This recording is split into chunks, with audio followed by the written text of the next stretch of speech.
I looked that man in the eye. And like I said, when he was in Greenhaven, he wasn't talking like that. Right? And everybody that's a fan of his, and I've had debates with motherfuckers, and it's like, yo, it's not anything. I respected him. You gotta understand, I come from a Black Power background. Right. So my best friend was a Tupac Shakur fan because the first time we saw him, he had on a Kunta Kinte, he had a Kente cloth hat on. And he was talking some clown around with the underground, and we was like, yeah, that's the guy. He gonna bring some fucking knowledge to this shit. We gonna get back to some fight to power. Right? Now, I personally wasn't really a fan of his lyricism. I always thought he was subpar. I was like, he's okay. No, I always felt it was the impact of what he was saying, as opposed to his wordplay. More than because his wordplay was nowhere near what Biggie's wordplay was. Exactly. But, you know, Dear Mama and Brenda's Had a Baby were songs that resonated on a certain frequency, but his wordplay was basic. But again, listen to what he's saying. He represents his conversation is the hyper masculated young man. Mama. Your beef is with mama. Right? You are exhibiting female traits because you weren't raised by a man. So here it is, a man, one who wasn't raised by a man who's showing defects has now been plastered as the idol. So that his last studio album, it got him as Jesus Christ. Right. They immortalized him. And they created the fuckboy that we have today. Right? Deep. They created the fuckboy. And nobody's paying attention because everybody gets caught in the feather. Oh, it's this. Wait a minute, look at that shit. And look at the transformation from before prison and after. After prison, he come out, he's a different dude. He talking crazy now. He talking about, y'all niggas wasn't getting fly like me. What you talking about? You was dressing like a teenager. You was dressing like the teenagers. When you was in New York, you was looking crazy. You was looking like he looked like the kid that, so you gotta remember, here's a dude that, he comes from a very educated background. So he sounds like a dude that's trying to legitimize his hood. Not even his hood. He's trying to legitimize the culture to his elders. Look, mama, it's not just some stupid nigga shit. This rap shit is great. Because he's so far removed from where them niggas is coming from. Right. You understand? As a fan, he like, yeah. And his parents, because my pops used to be like, turn that shit off. Yeah. Turn that shit off. Right. So when Fresh Prince and them show up on the Grammys, I'm like, look, Poppy, look. He like, get the fuck out of here. Get the fuck out of here, right. And so it's the same thing with him. And so this wasn't a dude that, like I said, I expected more from him. Yeah, you can tell me how young he was and all that, but this is a dude who came not by second or third degree. This first degree, your mama was a Black Panther. Right. You directly off the line. Directly off the line, my nigga. And now, not to say that I don't know, he didn't have the time to necessarily correct it. I don't know. I don't know after Kill Illuminati if he was gonna come out with a Fight the Power type of album. I don't know. But I know that the model for the fuckboy they took from him. Because there was nobody like him like that before him. I mean, when you broke it down like that, I gotta revisit those concepts. Right? And you know, and his behavior. I don't give a fuck. Can't nobody. So let me ask you. There was a question about him being tapped while he was in jail, because John Singleton wanted to put that in the movie. That, you know what I mean? Well, and I'm not gonna say in a role. I've heard that. Okay. I've heard that. Not outside of the hip hop shit, because these hip hop niggas don't know nothing. Right. You know, the streets talk way different. In the streets, they say that, but I wasn't there. Right. Feel me? I wasn't there. Yeah. Now, the nigga Big, he say some slick shit about the nigga. I got the letters when you turn green like cucumber skin, right? He talking about using Greenhaven. I heard niggas was, you know what I mean? There was all types of shit. There was a conversation that he had got cut. You know what I'm saying? That they had did some plastic surgery to his face to get the, you know what I'm saying, the razor cut off him. It was all kinds of shit, right? Now, the niggas that he was fucking with, They sociopaths. Let's not get it fucked up. Yeah. Oh yeah. They're not gangsters. They're sociopaths. These niggas don't love nothing. Mm-hmm. Right? Should he been fucking with them? Absolutely not. And so I will say that it doubled up on him when he got to Cali because you thought the niggas in Cali was different and they was the same bullshit. Same bullshit. Niggas don't respect. See, I was telling you, I was watching something about James Brown. They talking about when the riots was about to happen and James is in Boston and he telling the niggas, look, man, if you can't, how you going, you know what I'm saying, disrespect me? Right? That's probably the last time a fucking celebrity could come to the hood and not get violated. Right? If you come to the hood and you got on diamonds, my nigga, and we starving. You violated. My mother's rent is due, right? I ain't got no money for sneakers for school tomorrow, and you come here through with that fucking looking like bread, my nigga, we gonna get you. We gonna get you. Because there's no reason for you to come through like that. Right. You don't have to come through with the diamonds. You could come through with a suit on, look respectable, come out here, you know what I'm saying, put a barbecue to something tangible for the little niggas. Yeah, right? Little niggas will lay off you. Right. The wolves will lay off you and shit. Like, now I tell you, there's a story about Mike Tyson. Niggas said that they kidnapped the nigga before one of his fights in Brownsville. Feel me? And the evidence is that, I don't know if you remember, there's a fight where after the fight, you hear him and the nigga be like, shout out to Brownsville, rest in peace Akbar, and blah blah blah. You don't remember that fight? And when Larry Merchant kept asking the questions and he kept skipping over the questions, kept talking some Brownsville shit. Niggas said that son was in the hood, coming through with the Bentley, and the wrong niggas got a hold of him. And some other niggas that fuck with Mike, niggas said, yo, we got your man. Niggas was like, tell your man stop coming around here unless he's gonna build a community center. Right? I know they got Bobby Brown's ass. Okay. So, you know, we have to now we have to be put in a position where I love Jay-Z. I do. I love him as a black man. What he did, all of that. Do I agree with everything? No. Right? But I do need him to now necessarily, don't do no school shit or nothing like that. Produce something tangible on a very small level that you could provide jobs for the young niggas. See that Barclay shit, that shit was a fucking, because in a minute that shit gonna be all white. They niggas right. Even get in that. Right. Exactly. And I think, and I truly believe that he realized that they got him. Of course, they just used his ass. I think he realized, he was like, oh, the niggas cut the ribbon and shit. And he was like, I got a trick for y'all, and that's why he talking that 444 shit. Right? But these dudes, it gotta be more, they gotta change the culture. You know, diamonds is nice, but my nigga, if that shit ain't going into a laser gun from protect me, my nigga, that shit don't mean nothing to me. Right. You feel me? It's not really a commodity, and it doesn't mean anything. It just puts black people in a state of denial about their state. See, it used to be a dignity in poverty. Now niggas don't have no dignity. Right? Everything is, no. Let's talk the clear facts. 80% of black men in this country are fucking homeless. Myself included. 80% of these niggas do not live in a dwelling where their name is on the fucking lease. Let's talk about it. Let's talk about that. They live with their baby mother, their girl, right?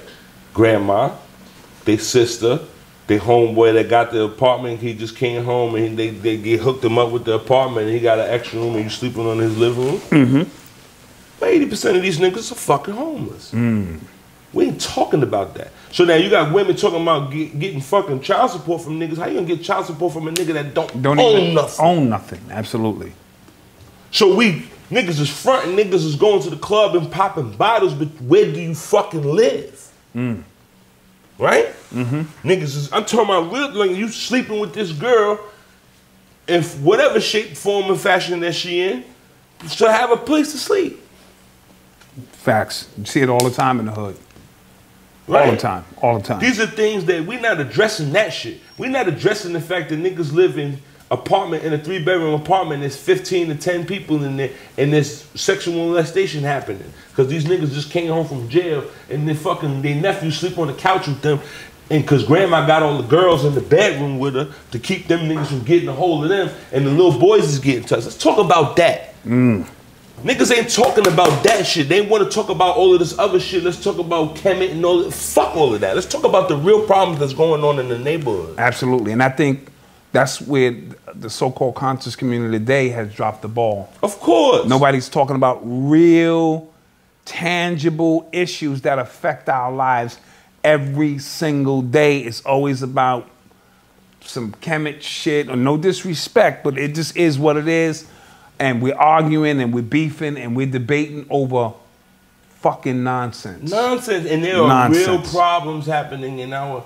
First of all, these young men are turning to homosexuality as a subconscious means of survival.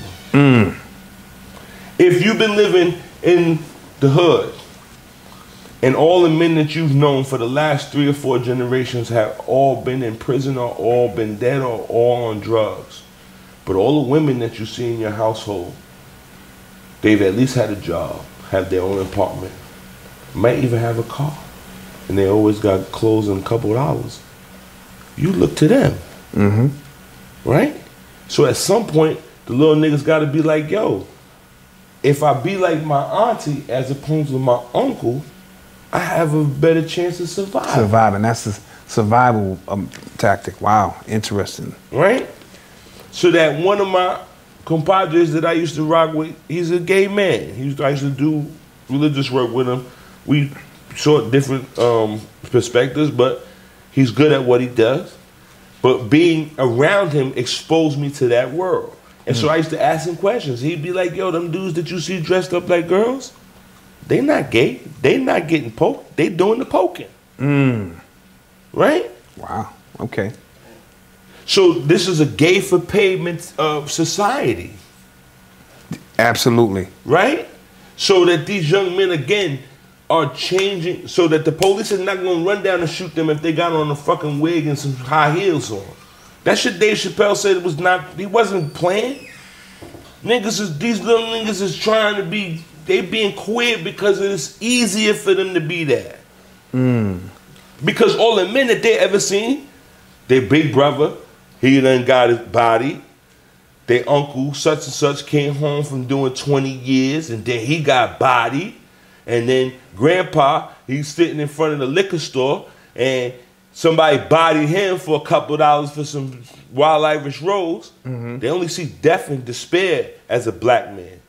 And so why not put on a dress? Because my sister and my auntie and my cousin Lorraine are all doing well. They're all driving Honda Accords and got jobs. And that doesn't help when you go in the music industry or the fashion industry or the movie industry and that's all they promote. Of course. As a lifestyle. Of course. You know what I mean? And so what happens? So you could go in any retail store and see the little young men that work in there, they all are questionable sexually. You're not going to see a young man in there that's, right? So that a few years back, me and my cousin was talking and I was like, yo, I'm going to show you the archetypes of the Negro and the nigga in New York City. And we were down at like Water Street. I said, the first nigga you're going to see is the one that think he on top. He's a supervisor in some company. He got on a cheap suit. He got bald head and he got glasses and a gold teeth. That's what he looked like, right? After him, you're going to see the nigga with the dreads that have been refined, right? He got them shits pulled back. He got on a blue shirt with a tie and some slacks. He work in the mailroom. And next to him is another nigga that got on a sweater. He got waves, slacks, and wallabies. They work in the mailroom, right? Then you're going to see the Hispanic man. He's going to be the janitor in one of these buildings. He's going to have the shirt with his name on it. He's going to have keys, a Yankee or a Mets hat on, right? Then you're going to see the niggas that came home from jail that got the tattoos. They're going to have that orange vest on and the hard hat and they're going to the construction site. And the only other nigga that you're going to see besides that is the nigga that's queer that got a bag and all that. He going to work in the retail store. Those are the archetypes of the working man in New York City. Black man. Okay? You get on any fucking New York City subway or any fucking bus and you're going to see those niggas. Okay? Then you have runaway slaves. Niggas that's off the grid, that do their own thing. I consider myself one of those. I am off the grid. I do not fuck with none of that shit. Feel me? I don't. Uncle Sam and me don't got no business. I don't shake that nigga's hand. Period. At all. Only time he gets something out of me is when I'm purchasing something in one of the stores and they take his tax. I give him that nigga his fucking money. I ain't paid no taxes. I don't file no taxes. Fuck them niggas. You understand me? And so, because I have found another way outside of drugs and vice to necessarily support myself. Right? I give people the consultations and the guys take care of me. That's it. Right? But those are the 4 or 5 archetypes that niggas are stuck in. If you don't fit in one of those boxes, you're fucked up. Then you got the rapper archetype. Oh yeah, but that's a different thing. Right. Right? Because out of the niggas that are runaways, every once in a while they pick one up. Every once in a while they pick one up. But in a minute, the hip hop is about to be. The men are about to not have a fucking. You have to understand, they've been looking for a way to try to stop the black man from getting money. So this rap shit, niggas been eating. So now what they did is they emasculated the hip hop. So they've given it to the women. So that's why Cardi B is on the come up. Yeah, and she's not gonna be the only one. After this, it's gonna be a reign of women. There's not gonna be any more male rappers because what they did was they emasculated the hip hop. Right? Because hip hop was the only genre of music where you had to be qualified. Check. Right? Where you come from, nigga? Exactly. How much time you did? Who you shot? How much drugs you sell? Right? So the white boy could never really get in. Like they had their little pieces here and there, Eminem. But now when they emasculated from the black man's perspective, now it's a free-for-all. So now they be prepared. Because what's that song? The song that Cardi B's on right now? Fuck with me and get some money. It's a white boy. It's a white boy. What's his name on that song with her? Something Malone or some shit like that. Malone, that's his name. Post Malone. That's not Post Malone. Who's that on that with her? G-Eazy, but he's a white boy too, right? He's a white boy. Yeah, he's a white boy. He's a white boy. Right. And so what they did was they emasculated it from the black man's perspective. So now when you can't qualify the white boy. You can't ask him what block he from or how much time he did. And so now they're using the women to create that because the women haven't taken over hip hop because it's been a men's game, right? So the women, they could get in and they could talk that shit here and there, but now we got an actual stripper as the queen of hip hop right now. Just gotta pay attention. Feel me? They're taking the music so that in the next 10 to 15 years you ain't gonna have no black rappers. Well, it's not even hip hop anymore. I just call it music because it's not hip hop. It has remnants of hip hop to it, but not in the traditional sense. Absolutely. So they did that first. So now, and I forget which artist. I think it was A Boogie with the Hoodie said, I'm not a rapper. Like I don't do freestyles. I'm not hip hop. I just do music. So that's the new definition of it now anyway, because when I hear half of these songs, I'm like, that's not hip hop. I know what hip hop is. I recognize it. I grew up on it. I ate, slept, and shit hip hop, and I know that that's not hip hop. But what's interesting is it's coming back to the Bronx.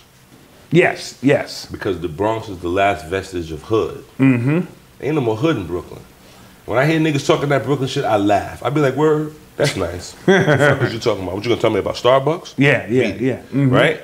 So the Bronx is the last vestige of hip hop where you can still find some niggas on the corner and drinking beer and talking shit. Right? You ain't gonna find that in Brooklyn no more. Right. So now your rappers, A Boogie with the Hoodie, Cardi B, all of them are coming out of Highbridge and in the areas in the Bronx because they still have that hood feeling. This is the last stand. This is the last stand, absolutely. It's a rap. Okay? EDM is about to take over. Yes. That shit is already taking over crazy. EDM is about to take over. What's the Dead Mouse and all that shit? That shit is phenomenal. Yes, it is. Them motherfuckers play in the fucking in a football field. They pop the mollies and get that acid going and be in the football fields and hitting that electronic drum shit and lights be those flashing DJs make and shit. $100,000 a whop. Yeah. And when you on shrooms and them lights is flashing and shit and them speakers, you. Well, what it is it's the Coliseum all over again. Yes. So motherfuckers working hard, busting their dick, and then at the end of the week, you're gonna pop this mushroom, you're gonna pop this little tab, you're gonna listen to this music, you're gonna dance your problems away, and back to the plantation. Right? Absolutely. oh, I'm dancing, I'm sweating, I'm having a good time. Let me segue into that, because what kind of entities resume or reside over those stadiums with mushrooms? Are there openings where spirits are moving in and out? I already know the alcohol is the bottle of spirit. Sex is taking place. I saw one of them on YouTube where a dude was eating a chick's ass out in the middle of the concert. White boys, you know, you're in the middle of the concert, everybody else acting like ain't nothing else going on.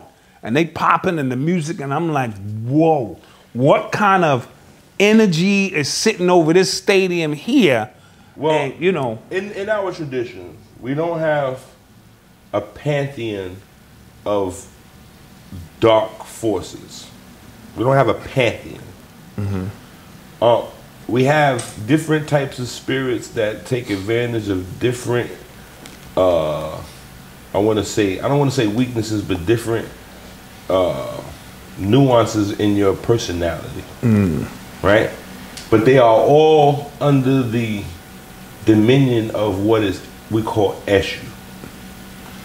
And Eshu is a part of God, okay? It is the adversarial part of God that requires confusion. Okay. In order for it to enter into the equation, you're saying? Well, Eshu he's omnipotent. Like I said, he's an adversary of God. It's not the devil. It's the other coin. Like everything has two sides. So the money in your pocket got two sides.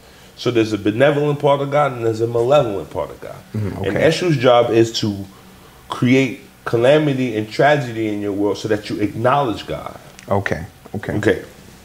So I'm gonna give you a story. There is an apataki, which is what the myths are called, not patakis, apataki, that talks about in the beginning of the universe, Olodumare created Olofi. And Olofi is referred to as the sun that we see in the morning every day. Okay. And he left Olofi to govern this part of what we know as the universe. And Olofi became lonely and asked Olodumare, the supreme God, for the ashe and power to create. And so Olodumare bestowed Olofi with this power, and Olofi, the sun, gave birth to another son who was identical in his image. But in the process of the other son being born, a great cloud of confusion covered him. Okay. And when Olodumare came to see what Olofi had created, and they opened up the cloud, Omoba, Olofi's child, was born. But Omoba didn't recognize them. And so when Olofi asked Omoba to bow before his maker, Omoba said, "Am I not immortal?" And Olofi says, "Yes." He says, "And then why should I bow to you?" And Olodumare became incensed and struck down the sun, right? And that sun balled up into the fetal position and created what we know today as the earth, right? And so for this, they said that the sun in the center of the earth should never look at the sun outside of the earth, right? Okay. And so a great rift was created between the pulses of one sun and the other, because there's a sun in the center of the earth. So after some time, Olofi again asked Olodumare for the power to create. And this time, he gave birth to Oduduwa, who was the land on the earth, right? And when Olofi returned with his maker, Oduduwa told him, "I will not bow before you, because am I not immortal?" And Olofi says, "You are." And so the sun started to scorch the earth, and this is how the crust of the earth was born. And Oduduwa hid and would only come out at night. So one day Olofi separated Oduduwa, and he had a woman. And when he woke up, there was a female counterpart of himself, and they consummated, and they made children. And then Olofi returned, and he asked Oduduwa, "Oh, will you now salute?" And Oduduwa said, "I did not tell you about coming around here. I'm immortal." And Olofi says, "Well, now I introduce you to your sister Death," and brought out Death, and Death ate his first child, and he was horrified. And Olofi said, "Now you will pray to me every day that I will not release your sister upon your children." He says, "Although you are immortal, because I did not see your children are not immortal." And he said, "This is the reason why man worships God, so that death doesn't come to see you." And this is why in Africa they lift the children up to the sun so that they can receive the blessings of the sun to have a long life. Absolutely. Right? And so we only worship God in the shadow of death. But what's our concept of death? As we were talking about the movie Fountain, and how we don't welcome death here. We hold on to what we think is life. And how does that affect the rest of our... Well, the Yoruba see death as the most beautiful thing. So they say that death is a woman so beautiful that when she enters the room, everyone stops in awe. And if you stop in awe, she will take you. Right? And so this is why you don't look at her. Because she is too seducing. Right? And it's funny because in the Fountain, the dude told him death is the road to awe. To awe. And so it's the ancient Mayan, as he was entering into the temple. My uncle used to tell me, when you're in the situation and death is around, the first one to scream is the one death takes. Right? You're in a car accident, the first one to go, "Ah!" They're usually the person that don't make it. Right? And so death is seen as something beautiful because it returns you back to the source. The source. Now, this is a myth that is given. See, the myth has to have, it has to address four major parts to our culture. It either deals with a moral dilemma, it deals with a natural occurrence. So it's a description of why the moon is here or why the tree does this, right? After that, it should describe a ritual nuance, something that we perform in ceremony, and this is why we do it because of this omen or because of this time, right? And the fourth one is as a reflection of human behavior, meaning as so above, so below, right? And so how the stars interact with the moon and the sun is how we interact with, the king interacts with the bishop queen and bishop. Exactly. Yeah. Okay? They don't tell stories just to tell stories. There is a punchline at the end of it, right? And so their idea... Hollywood uses that template all the time. Well, this is why it's a silver screen. They're giving you your morals through the screen. They're showing you the moral dilemmas that they're having, and they're giving you the archetypes, right? And so this is all based on what they got from oral tradition, right? So now, people try to tell me these are paddockies, but this is stuff that has been infected. People inserting their own agendas into it. Like I said, if it does not address one of those four issues, it's not real. Because the apatiki has a purpose in deciphering a human condition. Deciphering, and when I say that, meaning that sometimes it's not even about right or wrong. We have a saying, there's a saying that we say, the bartender sees it one way and the drunk sees it another. Right? And ultimately that conversation talks about being on one side of something and the other. The bartender is wrong because he's been feeding this nigga drinks all day. He's been paying. And now he's belligerent, but you knew he was going to get belligerent. Now you want him to get out because he's fucking with the other customers, right? Right. The fucking drunk is like, nigga, I've been spending my money here, right? But you know that you wake up and every day niggas tell you you're a bad drunk and you get into fights and shit, but you still go in there and act a fool, right? And so they're both beefing with each other, but if they took the time to just walk on either side of the bar, they would see from each other's perspective, right? This is a moral dilemma, right? But there is no right or wrong. The bartender's wrong, the fucking drunk is wrong, right? Where are you at? This is what I mean about self-inventory. Okay. How did you contribute to whatever situation that you're in. Absolutely. What did you do? What did you say? What did you not have to say? You know what I mean? To arrive at this point. Men do that all the time. We get into arguments with our women and say some shit that you know she's gonna react to, and now you like, now she going, and you like, yo, I just want to go to sleep. Yeah, you shouldn't have said that shit to her. Exactly. You knew that was gonna turn her up, and she wasn't gonna stop, but you gave it to her anyway. So now that she's not letting you sleep, you contributed to that. You contributed to that. I shouldn't have said nothing. Damn. Right. Shut up. Right. Right? And so we live in a society, like I said, where people are narcissistic. They live as individuals with no repercussions for consequences for what they do, say, and act. So this is how you'll see men and women getting into fights in the street. If you get into a fight with a woman in the street and you are not making love to her, what are you getting into a fight with her about? Right. Because she has lost the idea that you're bigger than her, you might be stronger than her, and you might pound her the fuck out. Right. Right. She's giving up those consequences don't mean anything because I'm right. As opposed to self-preservation. Right? That, you say something. If I say something to Maurice is a big dude. Like, I can't just call him out and not expect him to twist me up. Right. Absolutely. And if he does, I'm going to be like, yo, he twisted me up. Well, I just told this nigga some ignorant shit. I told him to suck my dick. And now, look what happened. Right. So if I say it, I have to know that there's consequences behind it. Right. And it's the same thing with what you do.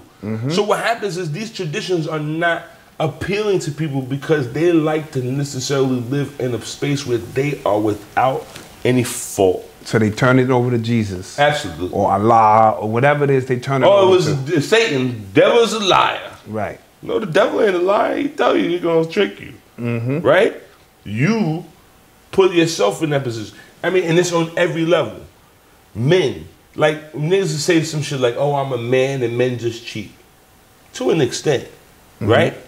But when you know that there's a consequence for it, right, it's when now you be like, hold up. Let me hold up for him. Let me think about this. So now, shit does just happen. You be watching Jerry Springer and they be like, well, we was on the couch and it just happened. It did.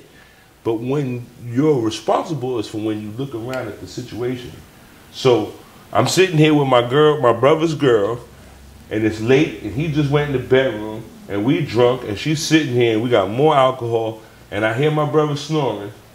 Right. This is a recipe for disaster. Absolutely. I gotta say, at some point, I'm going home. Right.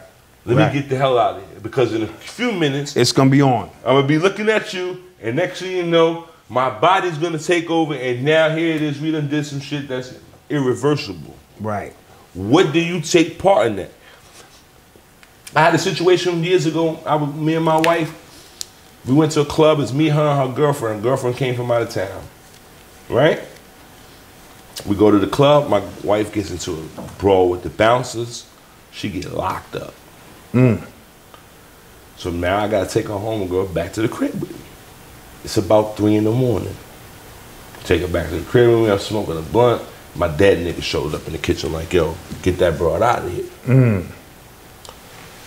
So I asked her homegirl, yo, you got some place that you could go? She was like, yeah, I could go. All right, make a phone call. I'll pay for the cab. I pay for the cab.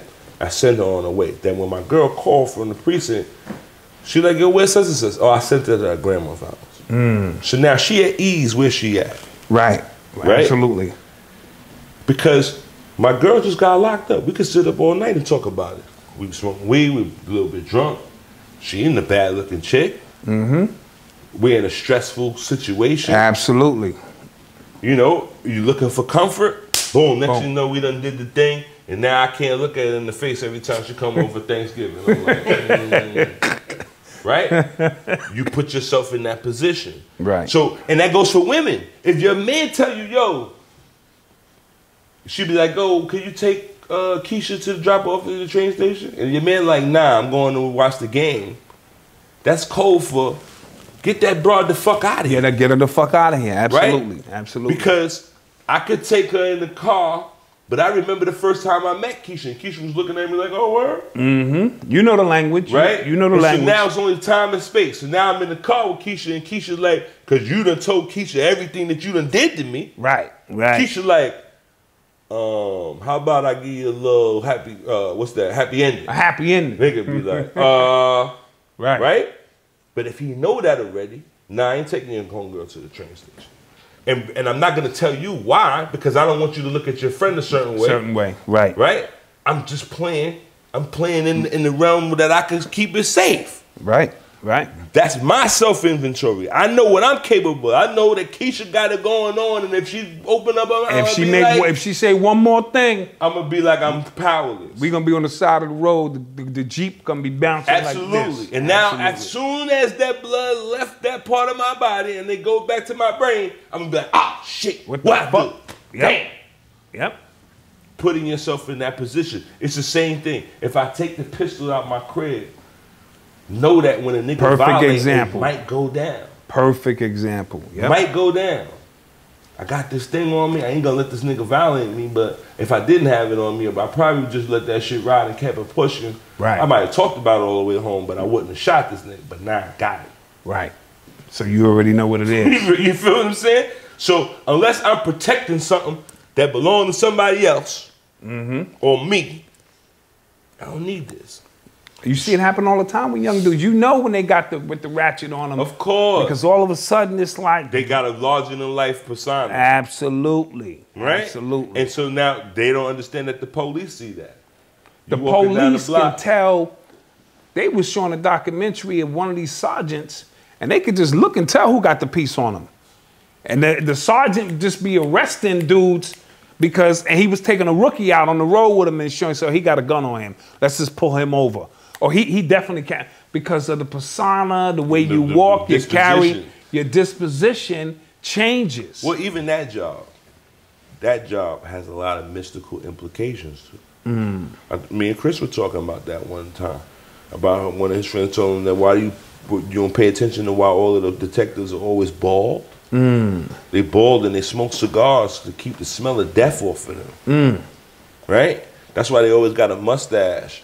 They put their little Vicks over the mustache so they don't have to smell the death. They cut their hair because the death gets in your hair. And they smoke the cigars because the cigar is the only thing that kills the smell of death. So in ritual stuff, when we're doing stuff with the dead, we're smoking cigars. Got you. Right? To settle the smell or the emanation of the dead flesh. Because even though they don't have it no more, they still have the aura of it. Because again, scent is not something that's tangible. It's something that passes. So when the police are doing what their job, the detective is a fucking psychic.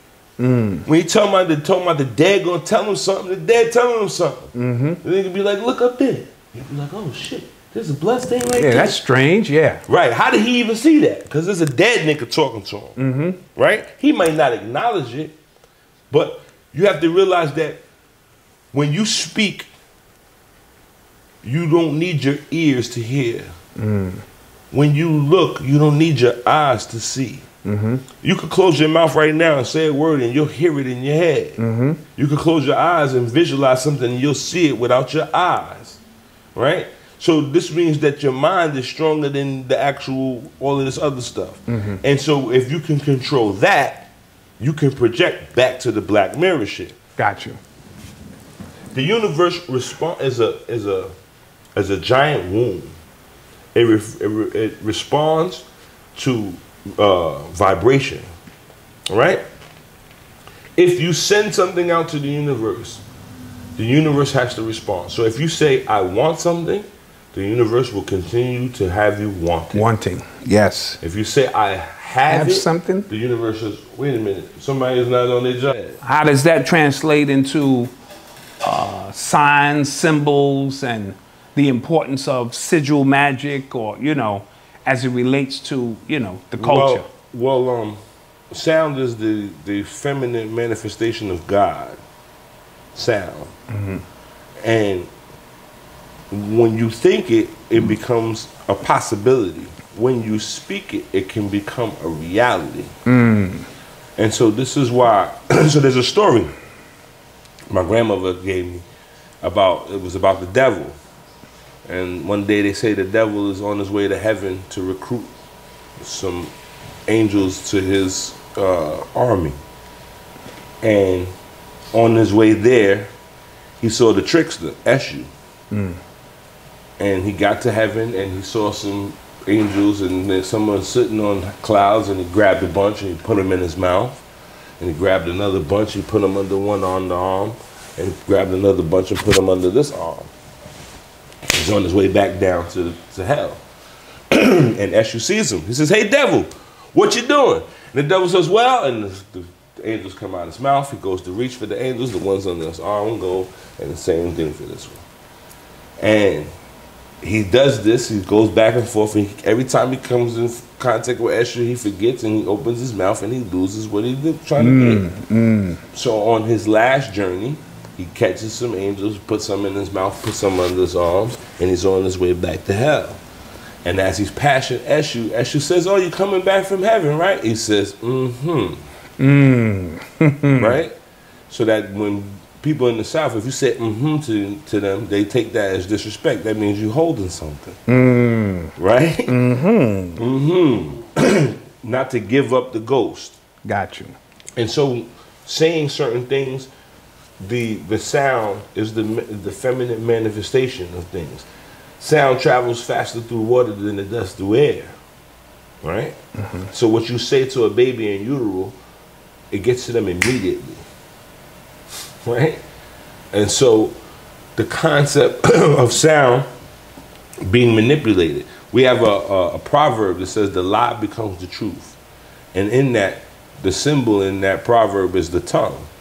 And so there's a story where Chango is asked Obatala, his father, because elder asks him, tells him, "I'm going to leave the kingdom to you, but I just need one more test from you." So he tells him, "I want you to cook the best of foods." Right? And Chango invites everybody over, and when they open up the thing, it's the tongue. He says, well, tell me why it's the best. He said, "Well, I use the tongue to praise God. I use the tongue to tell the truth. I use the tongue to serenade my wife. I use," right? He says, "Okay." He says, "Well, now cook me the worst of foods." Next time he comes back, Shango got a tongue. And he says, "Wait a minute, you being lazy." He says, No. He says, "Well, you said it was the best of things." He says, "Yeah, but is it not the worst?" He says, "Is it not the tongue that we use to curse our brothers and sisters? Is it not the tongue we use to lie and spread gossip? And deceit, yes." He says, "Is it not the tongue that the king uses to tell the executioner to behead a man?" Right? And from this, he became the king because he understood the duality of life. Right? And so what people say has two sides to it. Right? Everybody tells a certain amount of truth. Right? Right. They tell a certain amount of truth. They don't tell the entire truth. Back to, what do you do? I felt like, because if you're being truthful, you can start the conversation off with, "I felt like an asshole that day. I felt like fucking with somebody."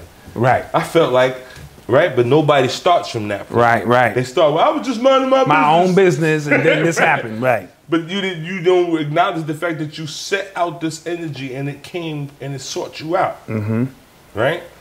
One of the things, a lot of times women have bad sexual experiences based on the fact that there are too many men lusting over them. You have to understand, if you're in your house washing dishes and someone is jerking off to you right now, Right. they are sending energy in your direction. Absolutely. And there is a specific consciousness that will hear that or see it, that in motion, and attach itself to that, and then it brings itself to manifest.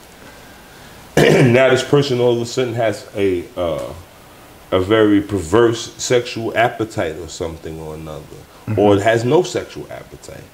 Right? It's because someone is lusting over them and someone is sending that energy in their direction. Right. So this is why today, back to the Black Mirror, these girls can put a picture up and show their ass, and all these men are lusting over them, and they feel a sense of power every time their phone goes bing, Right. bing, bing, Right. bing. Chuck D said currency is the new form of energy. Absolutely. Or, you know what I'm saying? Yes. And so your endorphins or attention is the new firing form. off. Right. Attention is the new form of currency. Likes. Your likes. So, I'm saying if I put a picture up and I give 20 or 30, I'm like, oh, look at that. They like the picture. Right. But imagine, I be looking at the girl and she got the IG picture and there be 20,000 hits on it. Yes, yes. That shit is building her up. She in her kitchen with her hair wrapped, with some sweatpants on and some slippers, looking like who done it and ran. Right. And that phone is blinging. Bling, bing, bing. Bing, bing, bing, bing, bing, bing, bing. And now the highest, how long it's gonna take before when I drop this picture, how many hits I'm gonna get immediately. Right, right. Right? Right. That's an energy she's feeding off of that. And when you don't have no fathers in your life or nobody to pay you real attention, those are quantified hits. Yeah, that you shit can count means them. something. Yeah, you can say attention is the new form of currency. That I got 80,000 likes. This so there's 80,000 people out there that might put up with my bullshit. Absolutely. They might put up with my bullshit. 80,000 people out there might just think I'm the cutest thing and might put up with my bullshit. Whereas the average person is like, yo, if I leave my girl, will anybody else fuck with me? Right, right, right, right. She got 80,000 people she know for sure got some sort of interest in her. Right? This is energy. Mm-hmm. You can't deny it. It is real. You hear it. Like I said, in Cuba, like I said, this last time I was there, it was interesting because, again, the cell phone business, that shit is so infectious all over the world. So you got motherfuckers that live in deplorable conditions and niggas got a phone. And that shit, they be looking for the Wi-Fi part. And they got to spend money for that shit. Mm. So they're already doing bad, but nigga got to go look for some bread to go buy a card to get a couple minutes on the Wi-Fi so they can get on the Facebook and be looking at shit. Right, right. Right? These niggas, I'm talking about they poor. Mm. Right? So, if I see a nigga in Brownsville and you ain't got a phone, you are doing bad. If I see a nigga in South Shit, they even got Obama phones, nigga. They giving them shits away. You don't exist. Right, right. You don't exist. Right. You can't get a job without an email right now. Mm-hmm. If there's a dude that went to jail 10 years ago and just came home and he was never computer savvy, he is a fucking alien. Yes, he is assed out. Absolutely. Get a job, an email. How do you do that? Mm-hmm. Oh, just go to Gmail. He don't know how to do that shit. He is not in the matrix. He's not in the reality. Mm-hmm. Right? And so, and you got to realize there are still people that are still not in this reality. Yeah, right. There's a family of people in the Amazon forest right now. That's right. Birds and shit. That's like right. That. Don't know nothing about none of this shit you talking shit. about. Right. Don't know nothing about no dashiki, no Colin Kaepernick, none of that. They're not in our reality. And so this is what people have to understand. These dimensions are right there in front of you. Mm-hmm. When you cross out of this state and go into the South and you walk into them woods, you are in a different reality. Yes. Them niggas down there might shotgun you in the bushes and leave you down there. Who the fuck gonna find you? That's right. That's right. That's Who right. the fuck gonna find you? You ever seen them buzzards? If somebody shotgun you and leave you in one of them fields, them buzzards gonna eat you before somebody finds you. Mm-hmm. Right? That's a different reality. Yes. Right? And so you better be prepared to play by its rules. So now we're in this Black Mirror era. Right? This lens and these things is at us. How do we control or how do we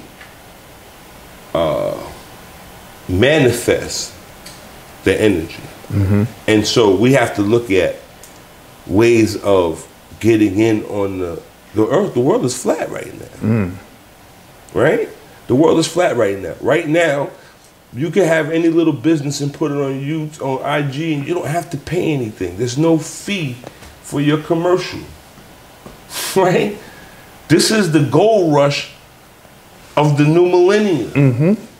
Sure is. They're going to put the grips on this shit Sooner or later. I spoke about it on a few occasions. Absolutely. TV was free. Mm-hmm. 2, 4, 5, 7, 9, 11, 13, 31. Right, you had to 31. Right? The UHF to 31, right. Now, if you ain't got a cable box, a Fire Stick, or Roku, you don't exist. You watching television shows that don't nobody else know what the fuck you talking about. I don't know nobody that got local television nowhere around right now. Okay? Nobody. So that means that if you're not a part of it, you don't exist. Check. Right? And so we have to now make ourselves exist, and it can't be just Hennessy bottles and fucking regular shit. It gotta be something else. It gotta be. I was telling my young boy, he's a chef. I'm like, son, there's no reason for you not to start your own fucking company. Right.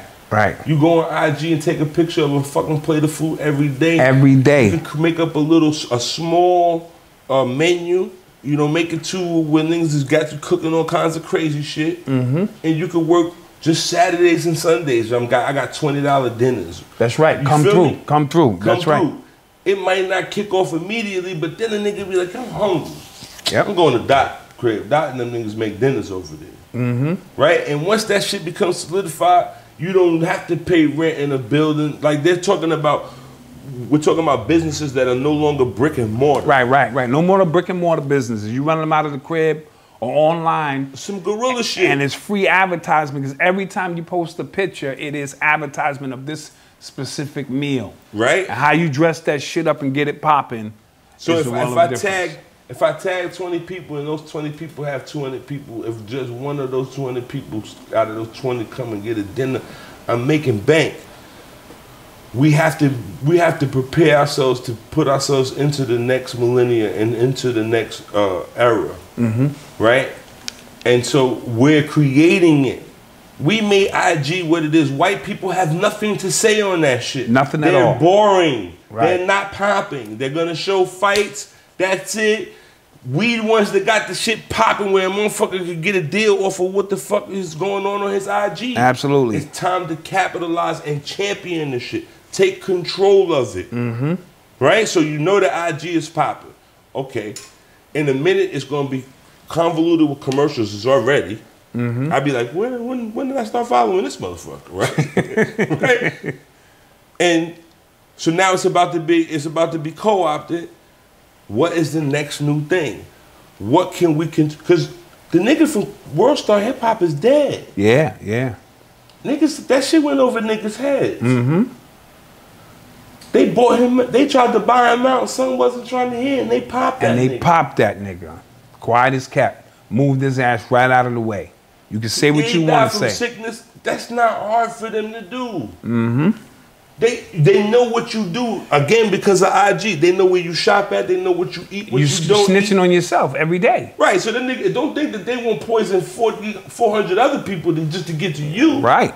And remember, I remember Red Pill or Blue Pill, one of the brothers did a expose on that, and they were the #2 website in the world. In the world, son. That was being watched. So people outside of our culture who have no idea what our culture's about, World Star is their introduction. That's a powerful medium. So, and it was only second to Facebook. You see what I'm saying? So that's a very powerful medium. And the minute I heard that he passed, I was like, nah, B. Something ain't right there. But now they got a World Star Hip Hop segment on MTV. Right after it became televised. Right after. Ain't paying no mind. Like and so it's at this point. See, because there's a whole lot of things. When I start talking about this religious stuff, I am not in any way, shape, or form telling people that they need to go and become a part of Lukumi. I'm in the process of finishing this book. I'm just waiting for the editors to just go through whatever. But I'm putting out a book about spiritualism. And that is truly the religion of the black man. To deal with spiritualism. And spiritualism first has to make you deal with your ancestry. Because all of this religion shit is based on ancestry. Let's not get it fucked up. So, or just ancestral worship. You believe in Muhammad and you think this nigga lived and died, then you worship an ancestor, period. Right? So, at this point, spiritualism is good because it helps us deal with our loved ones on a communication level now that they're not here. Right? Don't believe that they can't interact with you, right, and inspire you. And so the spiritualism will give people a comprehension of all the others. See, if you don't understand spirit, you can't understand deity. Okay? So you got to crawl before you walk. So everybody wants to run and go get some fire, and they want to go and... I'm telling you, you have to immerse yourself in spiritualism first, because all of the other shit is a culture shock. Got you. Right? And unless you are dedicated to dedicate your time all the way to it, it's a culture shock. It's going to be a conflict. It's a paradox, because you live in this world and doing that. See, I'm able to necessarily balance it because all of this has always been awkward to me. Yes. Because that's been natural to me, because I've had it since day one. Right. So I know how to maneuver around this with that. Where the common person has to adjust on the other realm, you have to adjust to this realm. I have to adjust to this. The other realm is way different and way more complicated. Right? This is easy. All you got to do is really project. All you got to do is necessarily be confident, and you can do whatever the fuck you want to around this motherfucker. That's what niggas don't understand. This shit is the Matrix for real. You can be whoever the fuck you want. But when you're dealing with them spirits and gods, they know who you really are. And so you can't fool them. Right? And so motherfuckers that have gone ahead and gotten initiated and all that, they got a bunch of pots and shit in their house, but they asking the wrong shit. Oh, give me world peace. They don't give a fuck about nothing about world peace. You don't really want that. Right. Yeah, right. You're just saying it because it sounds fly. Because it should sound cool to say and shit. Right. You feel me? I don't have a problem saying, I might say some shit. See, the thing is, we have gotten to a place where even in the conscious circuit, they be looking for leaders. I ain't your fucking leader. Let me tell you that right now. I am a fucking raggedy motherfucker. Listen to what I say. Snot come out my nose, shit come out my ass. Right? And at any point, I can make a wrong decision. But I got a cheat code. Because I got dead nigga that tell me some shit, and he's on point. So at this point, at this age, I ain't really regressing, because I done figured it out. Right? So don't believe in the human being. Believe in what is purely fueling your gut. Right? I truly believe in that, absolutely. So if you go to see somebody and they tell you some profound shit, and they tell you that you got to do this, that, and the third, if your gut tells you that this is good, then go with it. But don't fuck around with your mind and, well, he's charging too much. See, that's your mind. That's your mind working. That has nothing to do with the actual. Right? Yes. I'm saying go with your gut. If your gut say, man, I ain't fucking with this nigga, I don't give a fuck if he's charging $1. The shit just ain't good for you. He might be, he might be the crack dealer to give you the free shit first, and then he got you. Right. And so I'm saying that the spiritualism is what I'm offering to our community, because I understand it. Right? I've taken the time to examine it. I've gone through the different chambers. I've asked the questions with the old timers, and I have my own experience with it. And so what makes the spiritualism most available to us is that it don't cost nothing. Right. There ain't no initiation in it. You ain't gotta kill no chickens and none of that. Right? And so it is purely from a space of, and I'm gonna say this, and this is some shit that I got out of my book, and I'm gonna say this, and I don't wanna hear these niggas on this fucking YouTube jacking me, because I be paying attention to these niggas wasn't talking about some of the shit they was talking about till after they heard some of the shit that I was saying. Right? But the first two things that you offer whenever you are involved in any religious experience, you are sacrificing time and space. Okay? The time that it takes for you to erect the altar and the space that you allotted for that altar. Now, time and space are two things that you can get freely that you do not control and do not own. Okay? You don't own time, you don't control it, and you don't own space, and you don't control it. But when it comes to your dwelling, the first sacrifice that you make is your time and space that you dedicate, even if it's just a picture of Jesus Christ on the wall. Okay? This is the first sacrifice that you make. And so when you understand that all people who are religious, when the Chinese man or the Korean man open up the nail salon, the first thing he gonna look for is where he gonna put his fucking altar. Absolutely, I see it all the time. Right? Then with the chairs, and he gonna do his feng shui first. Okay? Because that's what's important.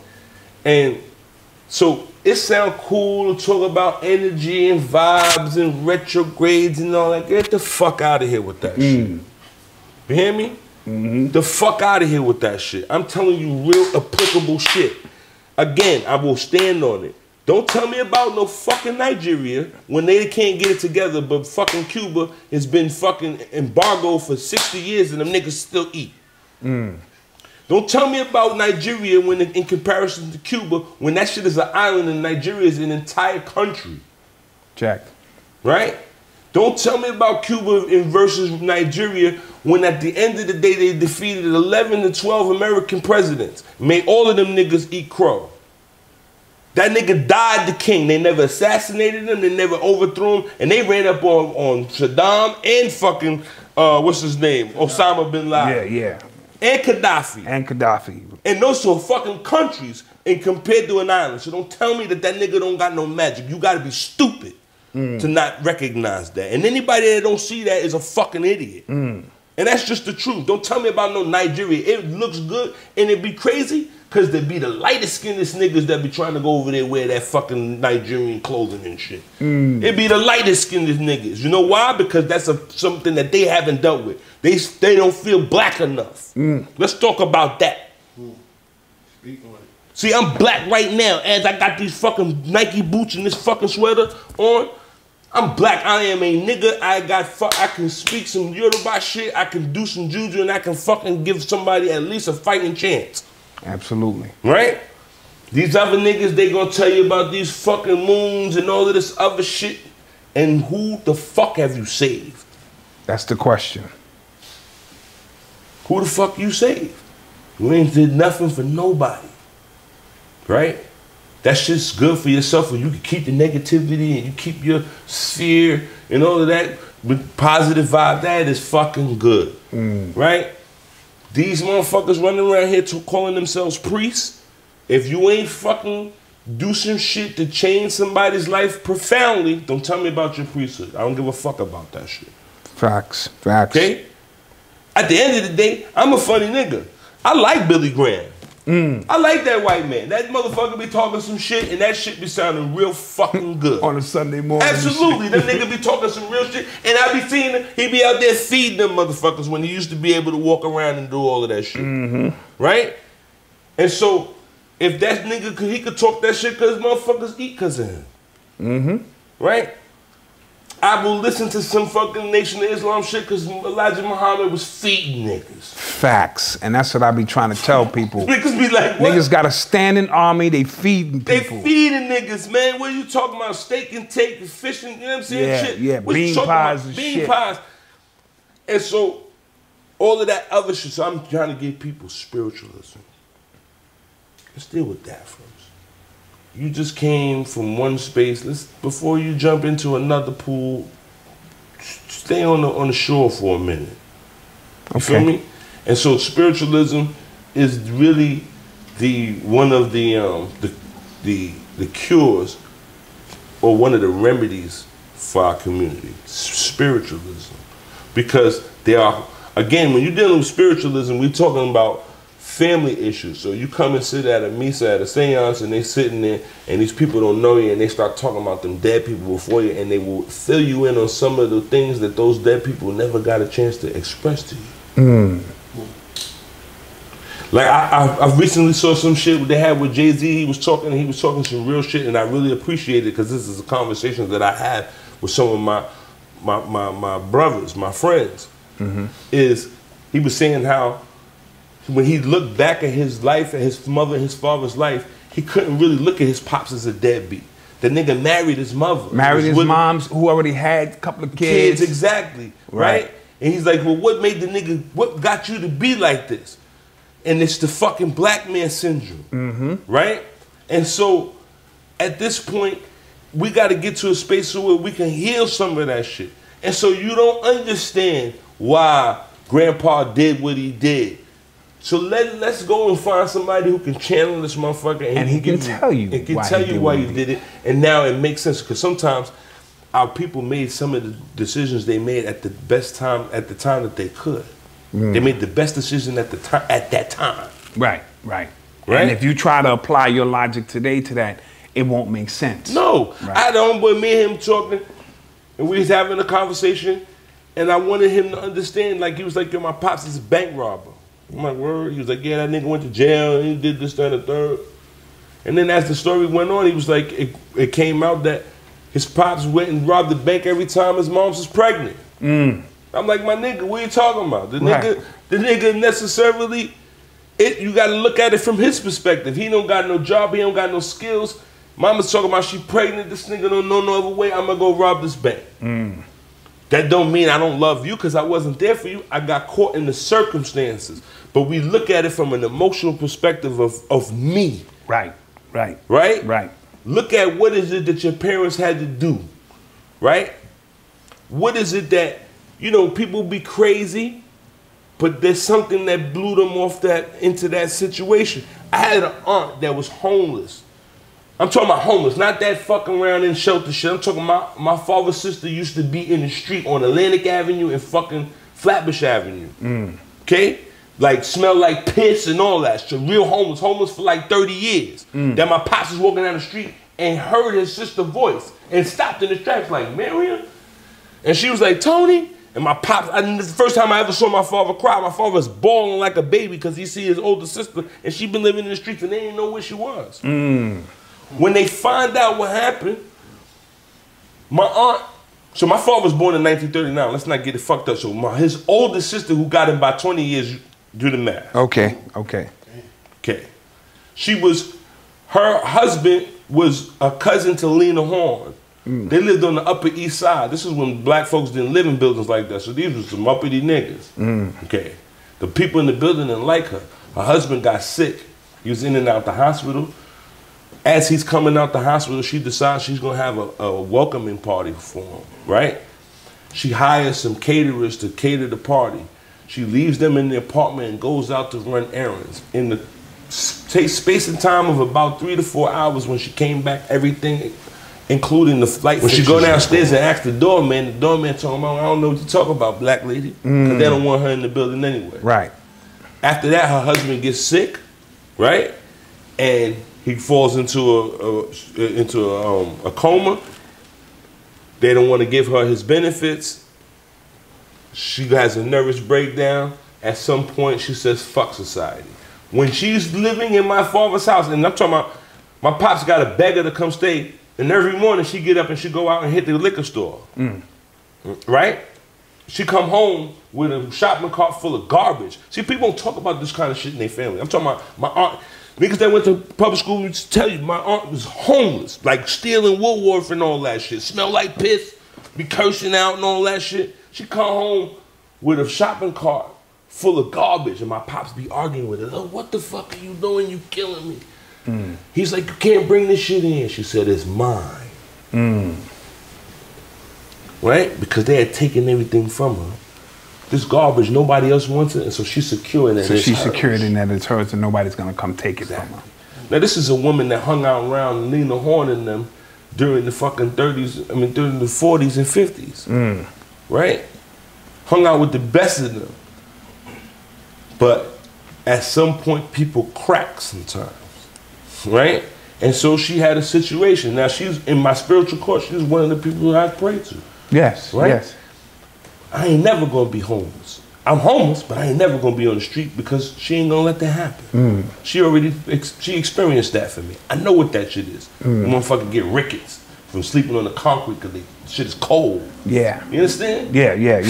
Rickets. You know when you hear motherfuckers talk about rickets, motherfucker fucked up. He walking like this because his body is deformed because he been sleeping on the cold concrete. Right?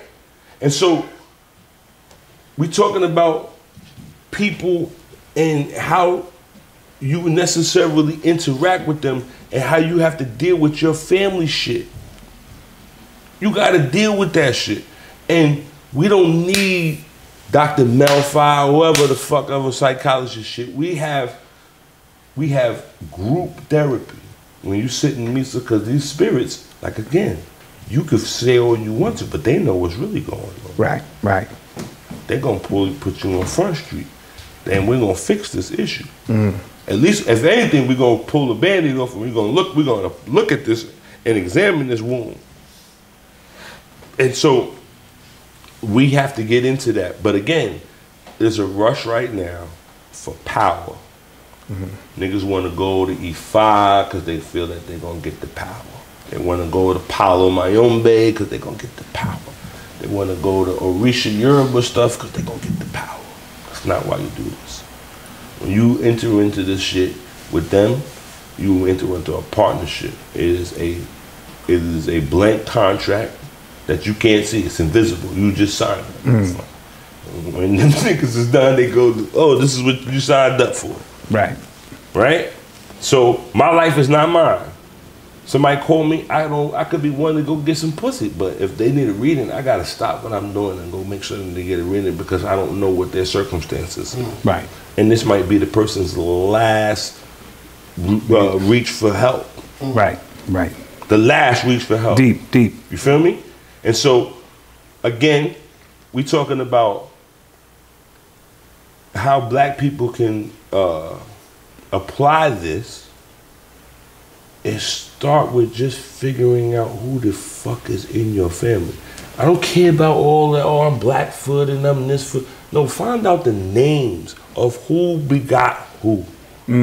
Because there are people, see, spirits operate off of memory. Okay. Memory. Nobody wants to be forgotten. Got See, it. that is the fear of death. That is the fear, yeah. Everybody, when they think about death, they have visions of being at their fucking wake to see who's gonna cry for them. Check, check, check. Right? But the fear is you don't want to die, and then that be it, and then you don't get to see who's at the funeral. Right, right, right. How many people turned out? Right. Exactly. How many people remember me? How many people love me? Who came? Who was trying to fuck while somebody else was mourning? You understand? You want to be present. That's the fear, because you don't know. You're like, well, I hope it ain't lights out. And if it's really lights out, then I don't really want to play with that shit, right? But if I could get to see who's there, but then will I be able to talk to them? This is what you, right? So memory is what spirits are attached to. Memory, right? And so when you are forgotten, to simply say one's name is an upliftment of that consciousness. So, I don't know if I said it to you last time. I had a conversation with my grandmother when I was about 19. And my grandmother asked me, she was like, oh, you still want to get initiated? And I was like, yeah, but you know, the politics. So I asked her, I was like, well, what do I gotta make Ultra for? And my grandmother said, so you could live forever. And that shit went over my head, under my feet, and I did not comprehend. I didn't understand, overstand nothing. And I thought to myself, what kind of Mickey Mouse shit is that? And about a year, less than a year, but it was about a whole revolution, that I revisited the conversation with her again. And I was like, yo, when you said live forever, what did you mean by that? And she answered it just like we had never stopped the convo. And she said, well, when you get initiated, before you get initiated, you're gonna die. And you're gonna die, and we're gonna resurrect you. And you're gonna be reborn. And we're gonna give you a new name. And she said, now that name sometimes is recycled. Somebody else had it, somebody else has it, right? She said, but as long as you attach to that name, and every time we start saying the names of the ancestors of our dead, right, they're gonna uplift you. This is why they name people Junior, right? This is why the white boy puts his names on the street and on the building. So every time you say that fucking name, that nigga lives. Fulton is alive. Washington is alive. Right. Myrtle is alive. These niggas are alive, right? Mother Gaston, she's alive. right? Because you put the name on it. This is why Sonny Carson and them was trying to get them motherfuckers to change the name to Marcus Garvey Boulevard, Malcolm X Boulevard. Right? Because you on a grid. Notice that the fucking numbers don't start to above after you get past a certain space. Right? And all the financial shit or all the busy shit is always happening in every city by the numbers. Everywhere you go, wherever there's the numbers, that's where shit is popping at. Right? Because that's where the finances are, and they needed control by certain money. energy This for that. Magic they doing, right? So she says that to me, and I'm like, oh shit, because every time we say that name, none of our ceremonies are conducted without us having to first call out the names of the dead, and it's not their real name. They're given a name from initiation that 100 people might have that name. Gotcha. But they all get uplifted every time you say that name. Right? And so if I believe that my children are the future and I will come back, if I make my children better and then they set another trend, when I come back, my life will be easier. So the concept of spiritualism is that right now, if I find out about my uncle who was on a plantation and all they remember is John Boy, when I say that nigga's name and he's in them fields, I send him a blessing. Because time is all relevant, it's all circular. Right. So what I do now affects the past and the present, and in the future. Absolutely. Right? So every Past time the and present, niggas got lost and couldn't find that star, right? In the future, I was saying, oh, Harriet, go left. See, because again, spiritualism is not just about the past, it's also about the future. You already have people that have come after you. They're already here. Check. In another reality. Check. Right? So the concept of praying to your ancestors is the concept that your ancestors are praying for you. So if you got an altar for them niggas got an altar for you. Right? So they're like, yo, I'm betting on Black Dot. I'm betting on him. He got to get right. And so they bless you with the ability to pay your bills and do all of these other things, and you give them niggas a glass of water, a candle, some flowers, and some prayer. Right? And those are the commodities that they need to function in their reality. Right. That's what pays the bills in their reality. Somebody said a prayer for me today, God. I'm good. He was like, all right. Somebody lit a candle for me today. I don't owe nothing. All right, keep it pushing. Right? And so this is the concept that I'm trying to put out there. All of these niggas looking for all of this fuck shit. Oh, and look, stop where you are. Because you're so not ready for this. I'm telling you, I got 40 years in this shit and I learn something new every day. And unfortunately, my elders could only go to a certain point because this was not their traditional culture. So there were some things that I understand that my uncle and my moms and them didn't get. Right? Because I'm already on the ground level, so I seen it from a different perspective. They didn't get to see it from there, right? And so it's like seeing this floor before you put everything in here. If I was here when they first put the floor down, I know how the floor's supposed to look as opposed to when you start putting tables and all kinds of other shit on it, right? And then you'd be like, oh yeah, but all the dark spots is over here. And I'd be like, nah, son, you don't really know because behind the couch that's over there. Right. I was there, you understand? Absolutely. And so all of these people running and they ashaying themselves to death and they Oshun, I'm feeling Oshun energy. Stop. If you did not wear white for 372 days, you do not get to name yourself some Orisha. You don't get to do that because somebody else made a sacrifice to lend themselves to that. Okay? If you didn't sit on the floor for 90 days and eat on a mat and use the same plate, spoon, bowl, and cup, you don't get to call yourself Orisha nothing or Ifa nothing. If you ain't put that sacrifice in, because I don't sit here and talk about nobody's grand lodge because I ain't stand on no square and make no allegiance to nothing. So I don't tell you about that. So don't tell me about mine when you didn't do 372 days in white, when you didn't do 90 days without looking in the mirror. Because that's the things that I gave up. Right. I gave up my vanity. Right? I gave up my adulthood, because I had to. Now I'm a child. Motherfuckers talking to me like, yeah, man, sit down. My godmother, I get to my god sister's house. I'm married. My godmother like, nah, Poppy, it's late. You can't go home now. I'm a grown ass man. But she like, nah, Poppy, get right on the couch. You understand? So I'm sacrificing things of my personality and of myself. If you didn't do that, you don't get to put on some sash, because this is not that kind of thing. This ain't no pageant. People lived and people died to maintain this shit. Slaves got their tongues cut out. You understand? People went to prison. People sold cowrie shells on their clothes to get their ocha out of Cuba. You don't get a chance to now come across them because you don't like it because they speak Spanish and have something to say about it. Get the fuck out of there. These are people that got great grandmothers that was doing this shit, that could speak more African than them niggas back home. Okay? Because the niggas back home, all I know they want to do is sell DVDs and dope. Real shit. That's the only thing a Nigerian ever told me about. He ain't never said nothing to me about no culture. Every time I've ever said my name in front of a Nigerian, them motherfuckers get uptight. Where you get that name from? Huh? What are you talking about? You should be glad that I'm on it like that. Right. Really? But your first name is Sunday now. Or Good Ship Jesus or some stupid shit. Man, y'all niggas don't get the fuck out of here with that shit. Right? And so now niggas are propagating that, and they're steering the people away into another pit of tar.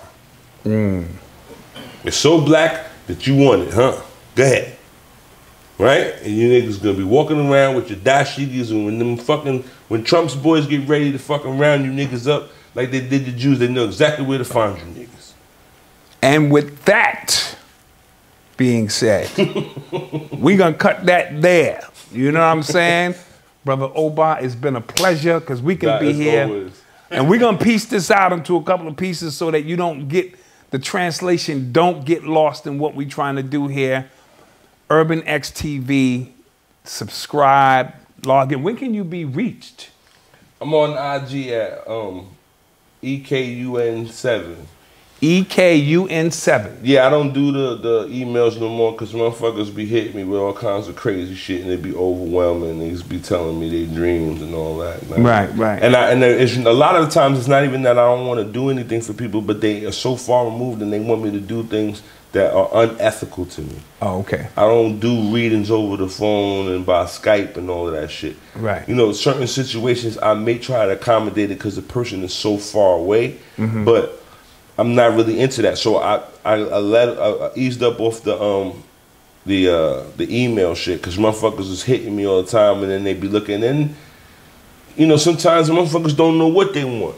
You have to understand that I really live this shit. Like, I wake up, I don't go to nobody's fucking job and do none of this shit. Right. I don't hustle, I ain't rapping, I don't do none of that shit. You know what I'm saying? Like, people call me, I read them. And those people in my tradition that they need certain assistance, I go and I do stuff for them.